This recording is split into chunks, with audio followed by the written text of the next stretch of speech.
দক্ষিণবঙ্গ ও উত্তরবঙ্গের যোগাযোগের নতুন দ্বিতীয় সেতু মুর্শিদাবাদে ফারাক্কায় তৈরি হচ্ছে, যার ফলে আরও সহজে ও দ্রুত মানুষ এক প্রান্ত থেকে আরেক প্রান্তে পৌঁছাতে পারবে।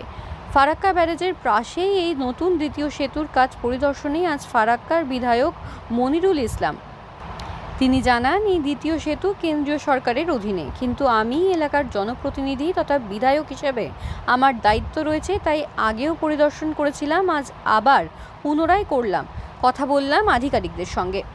তিনি জানান, ফারাক্কা ব্যারেজ দীর্ঘ পুরনো, তার মেয়াদ প্রায় শেষ হয়ে গেছে কিছুদিন আগে। ওই ব্যারেজের রাস্তা খারাপের কারণে সাধারণ মানুষ থেকে শুরু করে স্কুলের পড়ুয়াদের ভোগান্তির মধ্যে পড়তে হয়েছে।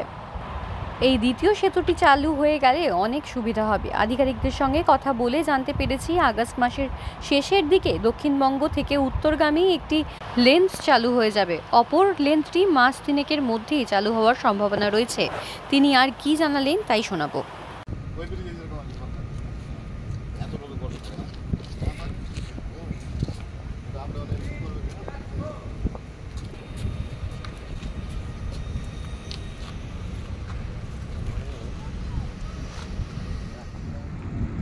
প্রজেক্ট ম্যানেজার যিনি আছেন আর কি, এর আগেও আমরা ভিজিট করেছি আর কি।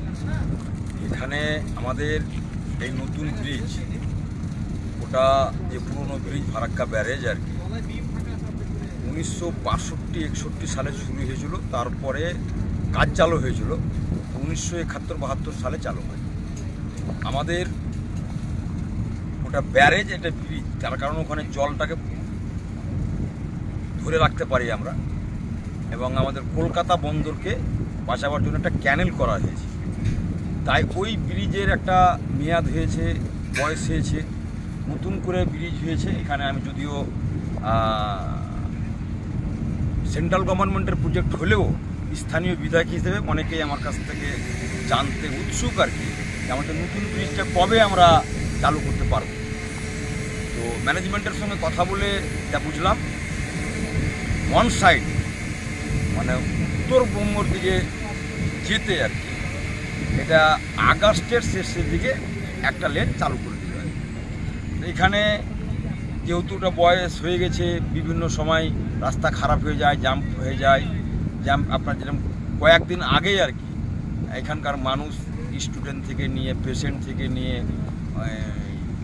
ব্যবসায়ী থেকে নিয়ে 4-5 দিন খুব কষ্টের মধ্যে ছিল। এটা যখন চালু হয়ে যাবে, তা আমাদের উত্তরবঙ্গের সঙ্গে দক্ষিণবঙ্গের যে একটা মেলবন্ধন, সেটা আগস্টের লাস্টের দিকেই অন সাইডটা চালু হবে, এবং পাশেটাও আর কি বোথ সাইড চালু হতে মোটামুটি 3-4 মাসের মধ্যে দুটোই হয়ে যাবে। তো মানুষের সময়টা কম লাগবে। এই ব্রিজটা চালু হলে উত্তরবঙ্গ এবং দক্ষিণবঙ্গের যোগাযোগের মানুষের কতটা সুবিধা হবে বলে মনে করছেন? দেখুন, প্রচুর সুবিধা হবে। মানুষ এখন ফাস্ট, আগের মতো নয় কি আমি কলকাতা গেলাম তো 8 ঘন্টা 10 ঘন্টা হাতে সময় আছে, 10 ঘন্টার মধ্যে আপ ডাউন করতে চাইছে, কথাটা বুঝে দেখুন।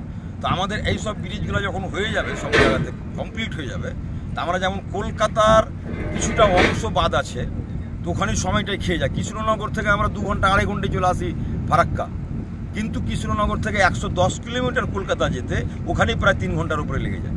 তা আমরা যখন এইগুলো 4 লেন হয়ে যাবে, তখন শিলিগুড়ি কলকাতা 6 ঘন্টা থেকে 7 ঘন্টার মধ্যে বাই রোডে আমরা পৌঁছে যাবো। 7 ঘন্টাতে ম্যাক্সিমাম 8 ঘন্টা। তো এটা তো সুবিধা উত্তরবঙ্গের সঙ্গে দক্ষিণবঙ্গের হবে, আর এভাবে হলে দেশ উন্নত করবে, মানুষ তার সময় সাশ্রয় করতে পারবে। তো আমরা পরিদর্শন করতে এসেছি লোকাল বিধায়ক হিসেবে। ম্যানেজমেন্টের সঙ্গে কথা বলে আমরা জানতে পারলাম যে আগস্ট মাসের মধ্যে অন সাইডটা চালু হয়ে যাবে। তার জন্য মানুষ উৎসুক হয়ে আছে, এবং বুঝতেই পারছেন কি আমাদের ফারাক্কার একটা ঐতিহাসিক জায়গা। হ্যাঁ, এত বড় ব্রিজ, আমার মধ্যে পশ্চিমবাংলার মধ্যে দ্বিতীয় বৃহত্তম ব্রিজ আর কি, নদীর ওপরে। তো আমাদেরও মনের মধ্যে একটা হচ্ছে কি কবে ব্রিজটা চালু হবে, একটা মনের মধ্যে উৎসুক আছে, আনন্দ আছে। বিভিন্ন মানুষ দক্ষিণবঙ্গের বলেন, উত্তরবঙ্গের বলেন, জামে যখন পড়ে যায় তখন আমাদেরকে ফোন করে, দাদা নতুন ব্রিজের কী হাল, কী খবর। তা আমরা সঠিক উত্তরটা দিতে পারছিলাম, তার জন্য আজকে একটা পরিদর্শন করলাম। এটা মোটামুটি মানে অন সাইড একটা আগস্ট মাসের মধ্যে চালু হবে।